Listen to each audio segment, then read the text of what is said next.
பிரதமர் மோடியின் ரூபாய் நோட்டு மாற்றத்திற்கான அறிவிப்பை ஆதரித்து பேசிவிட்டால் நடிகர்கள் அனைவரும் புனிதர்கள் ஆகிவிடுவார்களா?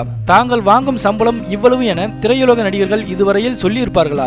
வரி ஏய்க்காமல் இவ்வளவு தொகைகளை வாங்குகிறோம் என ஒருவராவது சொல்ல வேண்டும் என்றுதான் மக்கள் விரும்புகிறார்கள். வரி ஏய்க்காமல் நடிக்கும் நடிகர் நடிகைகள் யார்? எதற்குமே கருத்து சொல்லாத ரஜினிகாந்த் இதற்கு மட்டும் பதில் சொல்ல வேண்டிய அவசியம் ஏன் வந்தது? காவிரி மேலாண்மை வாரியத்தை மோடி அரசு ஏன் அமைக்கவில்லை என்று கேள்வி கேட்டாரா ரஜினிகாந்த்?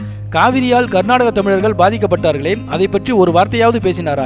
புதிய இந்தியா உருவாகிவிட்டது என ரஜினி உற்சாகப்படுவது ஏன்? பிரதமரின் முடிவுக்கு ஆதரவு தெரிவிக்க ஒரே காரணம், உங்களுக்கு முன்கூட்டியே இது பற்றிய தகவல் வந்துவிட்டது என்பதால் தான். பிரதமரின் அறிவிப்பால் எந்த பெருமுதலாளி பாதிக்கப்பட்டுள்ளார்? வங்கி வாசலில் எந்த பணக்காரர் நிற்கிறார்?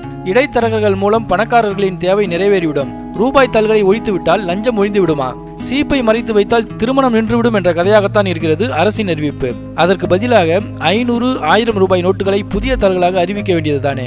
புதிதாக 2000 ரூபாய் தாள்களை கொண்டு வர வேண்டிய அவசியம் ஏன் வந்தது? அடித்தட்டு மக்களை அவசர கதிக்கு ஆளாக்கிய அவலமான திட்டமாகத்தான் பார்க்கிறோம் என்றார் நாம் தமிழர் ஒருங்கிணைப்பாளர் சீமான்.